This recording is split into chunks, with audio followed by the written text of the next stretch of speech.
The Last Ride, 5 true Uber/Lyft horror stories that will make you delete the app. Imagine this. It's 2:47 a.m. You're standing outside a bar in a city you don't know very well. Your phone battery is at 11%. You open the Uber app and within 3 minutes, a silver Toyota Camry pulls up. The driver's face matches the photo. The license plate matches. You get in the back seat. And that's when you realize you've just made the worst decision of your life. Look, we've all been there, right? You trust the app. You trust the system. 5 stars, hundreds of rides, verified driver. What could go wrong? Everything. Everything could go wrong. My name is Nick, and I spend way too much time thinking about The Last Ride, 5 true Uber and Lyft horror stories that will make you delete the app. Stories about when passengers weren't who they seemed, and drivers who were never supposed to be behind that wheel in the first place. If you're someone who loves real terror stories from Uber and Lyft, hit that subscribe button right now and leave a like if this video helps you stay safe out there. Because trust me, after what you're about to hear, you'll never look at that request ride button the same way again. Now here's the thing about rideshare apps. They've become so normalized in our society that we forget we're literally getting into a stranger's car. A stranger who knows where we live. A stranger who has us alone, locked in a moving vehicle, often in the middle of the night. We've traded stranger danger for convenience. And some people have paid the ultimate price for that trade. The night Brittany fought back. Let me tell you about Brittany Redmond. It was March 2019, and Brittany was a 29-year-old nurse living in Columbus, Ohio. She worked the night shift at Riverside Methodist Hospital, and like thousands of healthcare workers across the country, she relied on rideshare apps to get home safely after those exhausting 12-hour shifts. On the night of March 14th, Brittany finished her shift at 11:30 p.m. She was tired. The kind of tired that seeps into your bones after dealing with patient after patient, life-or-death decisions, and the constant beeping of hospital machinery. She just wanted to get home, take a hot shower, and sleep. She requested an Uber. 5-minute wait. Driver name, Marcus T. 4.8-star rating. Black Honda Accord. Everything checked out. The car pulled up to the hospital's employee entrance. Brittany looked at her phone, confirmed the license plate, and got in the back seat. She was too tired to sit in front. Too tired to make small talk. She just wanted to zone out for the 15-minute ride home. "Hey, how's it going?" the driver said. His voice was friendly enough. "Normal. Good, thanks." "Long night," Brittany replied, already leaning her head against the window. The first 5 minutes were uneventful. The driver took the usual route. Downtown Columbus at midnight, empty streets, a few homeless people huddled under bus stops, the occasional police cruiser. But then, here's where it gets interesting. Instead of taking the left turn onto High Street that would lead to Brittany's apartment in the Short North neighborhood, the driver went straight. "Hey, you missed the turn," Brittany said, sitting up. "Oh, sorry. GPS is acting weird." "I'll take the next one," the driver replied. Red flag number 1. But Brittany was tired. And honestly, GPS does glitch sometimes, right? She gave him the benefit of the doubt. The driver took the next right. But instead of looping back, he kept driving. Away from downtown. Toward the industrial district. "This isn't the right way," Brittany said, her voice firmer now. "You need to turn around. Just trust me." "This route avoids construction," the driver said. There was no construction. Brittany knew these streets. Red flag number 2. She looked at her phone.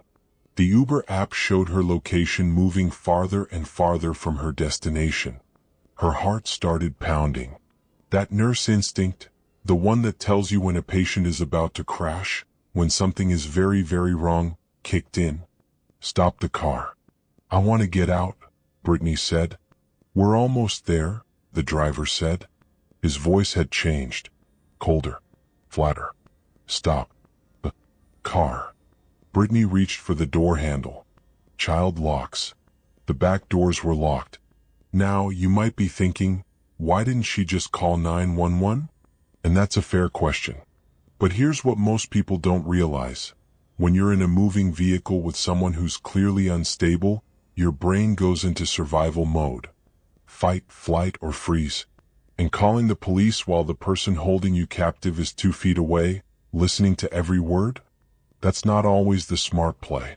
Brittany made a different choice. She started texting her roommate, typing frantically, "In Uber. Driver won't stop. Not going home. Send help." The driver glanced in the rearview mirror. He saw her typing. "Put the phone down," he said. "No. Put the phone down." He swerved the car violently to the right, and Brittany's phone flew out of her hand, landing somewhere on the floor. The car came to a stop in an empty parking lot behind an abandoned warehouse. "This is it," Brittany thought. "This is how I die." The driver turned around in his seat. In the dim light from a distant street lamp, Brittany could finally see his face clearly. His eyes were wrong. Dilated. Manic. He was either on something or he was experiencing a psychotic break. Maybe both. "Why are you doing this?" Brittany asked. "Keep him talking. Keep him human." That's what they teach you in nursing school about dealing with violent patients. Keep them talking. "You don't recognize me, do you?" the driver said. "No. Should I?" "I see you. 2 months ago. You were my brother's nurse. Tommy Peterson. You let him die." Brittany's blood ran cold. Tommy Peterson. She remembered him. 52-year-old man, massive heart attack, came in coding. They worked on him for 47 minutes. They couldn't save him. "We did everything we could for your brother," Brittany said carefully. "He was already—" "You let him die," the driver screamed, slamming his fist against the steering wheel. This wasn't a random Uber ride. This was premeditated. He'd been waiting. Watching. He created an Uber account specifically to target her. The driver reached into the glove compartment. Brittany didn't wait to see what he was reaching for. She grabbed the tactical pen from her purse, a gift from her ex-boyfriend who worked in security, and jabbed it as hard as she could into the back of the driver's neck. He screamed. His hand went to his neck. Brittany used that split second. She climbed over the center console, unlocked the front door from the inside, and threw herself out of the car. She ran. Barefoot. Her shoes had fallen off in the struggle, across broken glass and gravel, toward the lights of a 24-hour gas station 3 blocks away. She didn't look back. The driver didn't chase her. By the time police arrived at the scene 15 minutes later, the black Honda Accord was gone. They found it 2 days later, abandoned in a Walmart parking lot 40 miles away. The driver, Marcus Thompson, using his dead brother's Marcus T profile, was arrested 3 weeks later trying to board a Greyhound bus to Florida. Here's what the police discovered. Marcus had been stalking Brittany for 2 months. He had photos of her leaving the hospital, screenshots of her social media. He'd requested her as an Uber driver multiple times using different accounts until one night, the algorithm matched them. Brittany survived. But she never took another Uber. Never worked night shifts again. She moved to a different city 6 months later. And Marcus Thompson? He's currently serving 15 years for attempted kidnapping and assault. But here's the thing that should terrify you. Uber didn't flag his account. The background check didn't catch that he was using his dead brother's identity. The system failed at every level. And that was just story number 1. The man who wasn't supposed to be there. Let's talk about something that doesn't get enough attention. Fake Uber drivers. It's 1:30 a.m. in Columbia, South Carolina. April 2019. The University of South Carolina campus is buzzing with students leaving bars in the 5 Points district. Everyone's drunk, happy, looking at their phones, waiting for their rides. 21-year-old Samantha Josephson had just left Bird Dog Bar with her friends. She was a senior about to graduate with a degree in political science. She had plans. She had a future. She requested an Uber. Black Chevy Impala. License plate number on her phone screen. A black Chevy Impala pulled up. "You Samantha?" the driver asked through the open window. "Yeah," she said. She didn't check the license plate. She didn't ask the driver's name. She just saw a black Chevy Impala and got in. Her friends saw her get in the car. They waved goodbye. They thought she was safe. She wasn't. Because that wasn't her Uber. That was Nathaniel Rowland, a 24-year-old predator who had been driving around the bar district for hours, waiting for exactly this scenario. A drunk college student, looking at their phone, not paying attention. Here's what most people don't realize. It takes less than 3 seconds for someone to pretend to be your rideshare driver. They just need to be in the right place at the right time driving a common car, and they need you to not verify their identity. Samantha got in the back seat. Rowland activated the child locks. He drove away from downtown, away from the lights, away from safety. 14 hours later, turkey hunters found Samantha's body in a field 65 miles away in Clarendon County. She had been stabbed over 100 times. The medical examiner said she fought back. They found the suspect's DNA under her fingernails. They found her blood throughout his car, despite his attempts to clean it. The murder weapon, a large knife with a serrated blade, was never found. But investigators found it had been recently purchased at a local hardware store, along with bleach and cleaning supplies. Nathaniel Rowland was arrested later that same day when police spotted his black Chevy Impala. He tried to run. They found Samantha's blood in his car, her phone, her shoe. Child safety locks engaged on the back doors. He denied everything, said he didn't know her. But the evidence was overwhelming. During the trial, the prosecution revealed something chilling. This wasn't the first time Rowland had done this. Multiple women came forward saying they'd almost gotten into his car, thinking he was their Uber, but something told them to check the license plate first. They listened to their gut. They survived. Samantha didn't check, and it cost her everything. Now look, I'm not blaming the victim here. Absolutely not. But here's what this story teaches us. The system is broken. The system assumes you'll verify everything. But when you're tired, drunk, distracted, or just trusting the universe to work the way it's supposed to, that's when predators strike. Nathaniel Rowland was sentenced to life in prison without parole in July 2021. But here's the part that should make you delete the app right now. After Samantha's murder, how many people actually changed their behavior? How many people still get into cars without checking the license plate? Without asking the driver to say their name first? Most of us still don't. Because we think, that won't happen to me.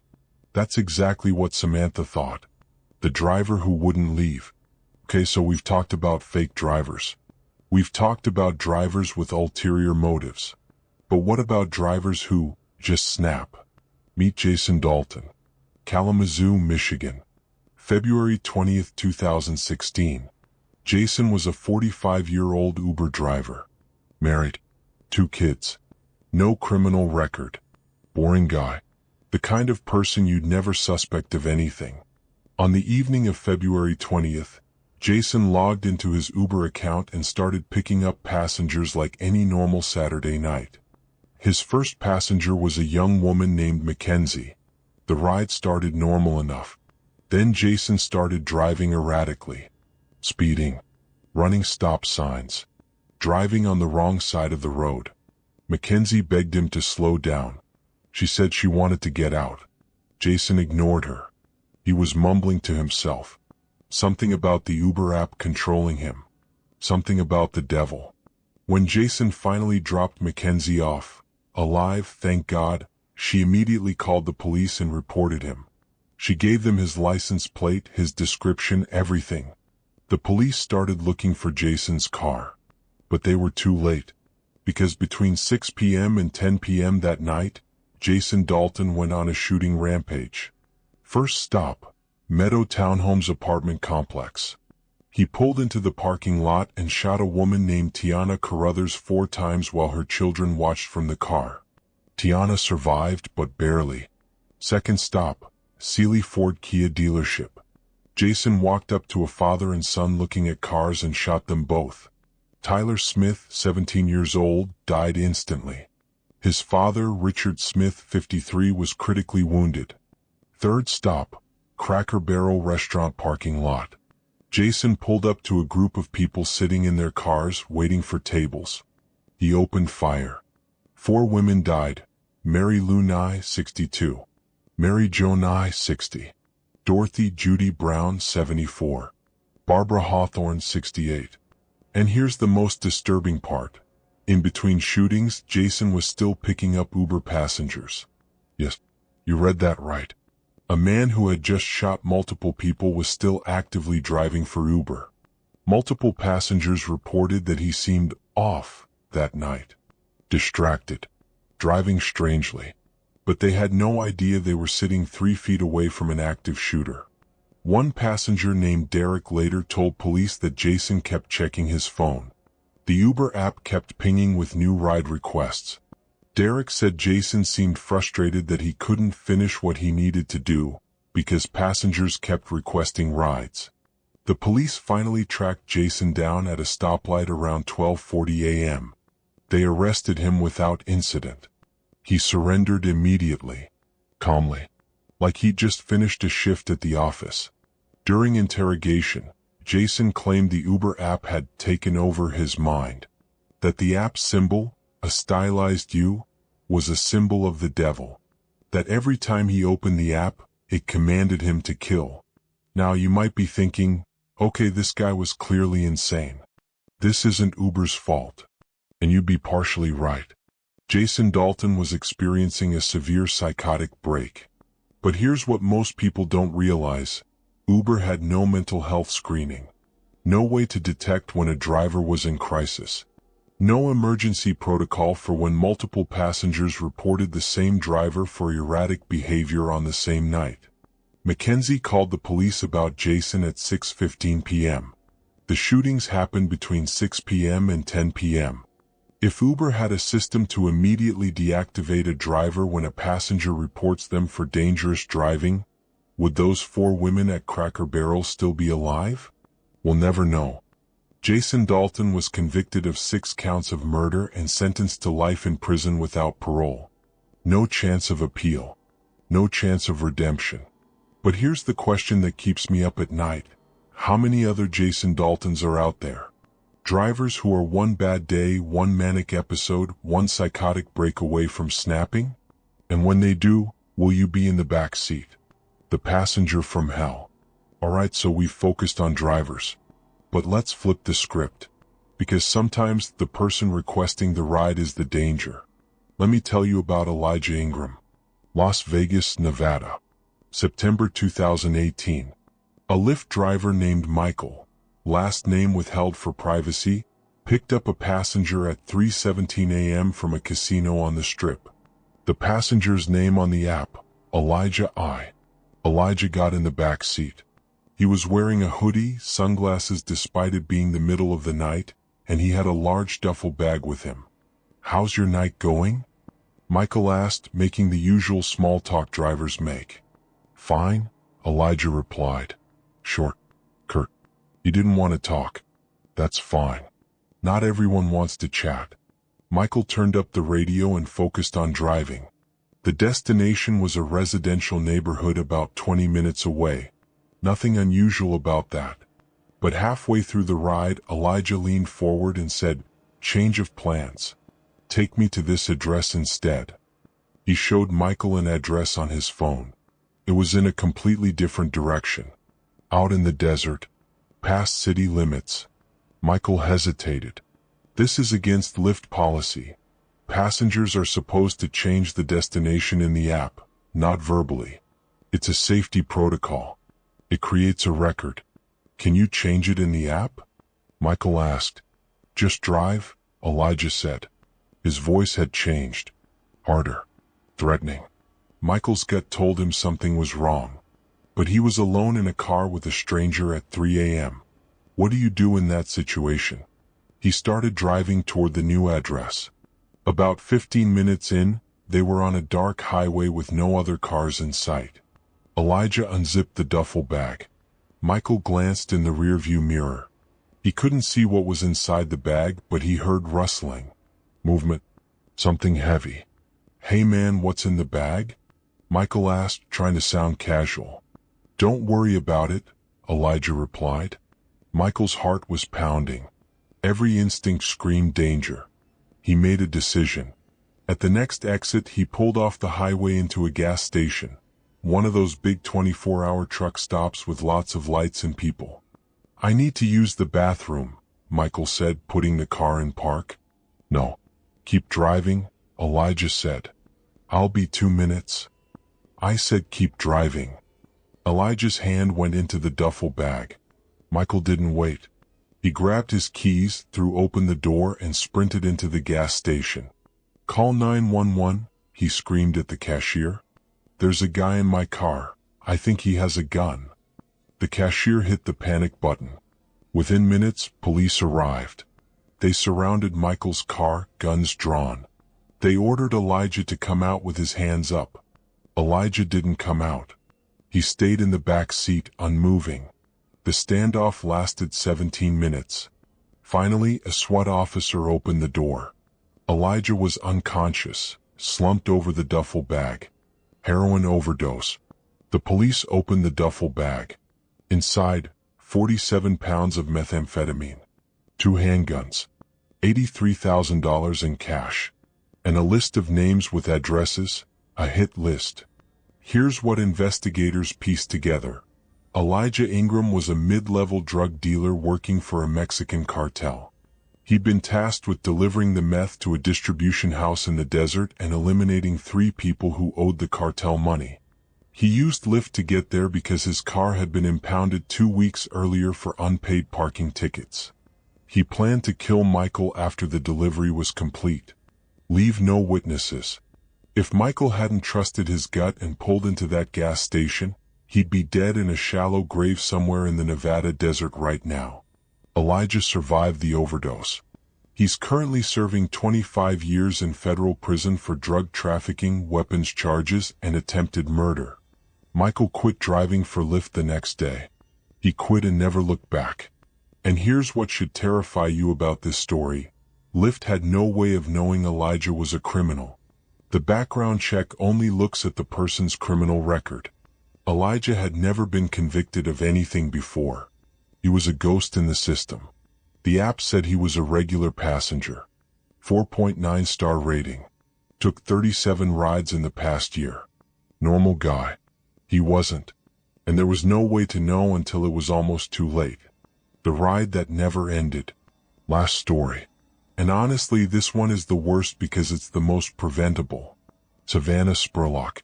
Richmond, Kentucky. January 2019. Savannah was a 22-year-old mother of 4. She was out with friends celebrating a birthday at a bar called The Other Bar in Lexington, about 40 minutes from where she lived. Around 2:30 a.m., Savannah's friends left the bar. They assumed Savannah would get an Uber home. They didn't see her leave. Savannah's phone records show she never requested an Uber. But she did get in a car with 3 men she just met at the bar. Their names, David, James, and Skylar Sparks. All 3 were strangers. She'd been talking to them for maybe an hour. They offered her a ride home. She said yes. That was the last time anyone saw Savannah alive. Her family reported her missing the next day when she didn't come home. Her 4 children, ages 2, 3, 4, and 5, were waiting for their mom. She never came back. The police investigated. They tracked her last known location through cell phone pings. The trail ended at a house in Garrard County, about 30 miles south of Lexington. The house belonged to David Sparks. When police interviewed David, he claimed Savannah had stayed at his house that night, then left around 6 a.m. to go meet someone. He didn't know who. He didn't ask questions. But here's what investigators found suspicious. David had recently poured a fresh concrete floor in his garage. Brand new. Still curing. They got a warrant. They jackhammered through the concrete. They found Savannah's body buried 4 feet deep. The medical examiner determined she'd been dead for months. Cause of death, strangulation. During the trial, the prosecution revealed what really happened that night. Savannah went back to David's house with all three men. They drank more.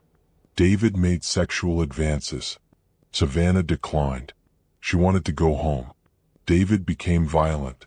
He strangled her. The other two men helped him dispose of the body. They buried her in the garage, poured concrete over her, and went on with their lives. David Sparks was convicted of murder and sentenced to 50 years in prison. His brothers took plea deals for shorter sentences in exchange for their testimony. Now you might be thinking, this isn't an Uber story. She didn't take an Uber. And you'd be right. But that's exactly the point. If Savannah had taken an Uber, a verified driver, GPS tracking, a digital record of exactly where she went, she might still be alive. But she trusted strangers. Strangers who offered her a free ride. Strangers who weren't bound by any corporate accountability, any tracking system, any fear of consequences. And it got her killed. Here's what most people don't realize. The danger isn't just Uber and Lyft. The danger is getting into any car with someone you don't know. At least with rideshare apps, there's a paper trail. There's accountability. There's GPS tracking. Without it, you're just another missing person statistic. Savannah's 4 children are being raised by her mother now. They ask about their mommy. They don't understand why she never came home. And honestly, that's the part of this story that haunts me the most. So let's recap. Brittany got into an Uber with a driver who was using his dead brother's account to hunt her down for revenge. She survived because she fought back. Samantha got into a fake Uber with a predator who'd been waiting for exactly that opportunity. She didn't survive. Multiple passengers rode with Jason Dalton, an active mass shooter, in between his killings. 6 people died that night. Michael picked up a drug dealer with 47 pounds of meth and a hit list. He survived because he trusted his gut. And Savannah got into a car with strangers who murdered her and buried her in concrete. 5 stories. 5 different scenarios. But they all have one thing in common. A moment of trust that went horribly, catastrophically wrong. Now here's the thing. I'm not telling you to never use Uber or Lyft again. Despite these horror stories, millions of rides happen safely every single day. But what I am telling you is this: trust but verify. Check the license plate. Every single time. Ask the driver to say your name before you say theirs. Sit behind the passenger seat so the driver can't easily reach you. Share your trip status with a friend or family member. Trust your gut. If something feels off, cancel the ride. Get out. It doesn't matter if it's awkward. It doesn't matter if the driver gets mad. Your safety is more important than politeness. Because here's what I've learned from researching these stories. Every single victim ignored at least one red flag. Every single survivor trusted their instinct. The difference between life and death is often just one decision. One moment where you choose fear over convenience. So the next time you're standing outside a bar at 2 a.m. looking at your phone and a car pulls up, ask yourself, is this really my ride? Because if it's not, that could be your last ride. My name is Nick and I spend way too much time thinking about true crime.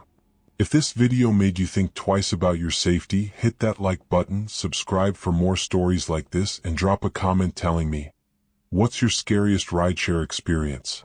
Stay safe out there. And maybe, just maybe, consider taking the bus.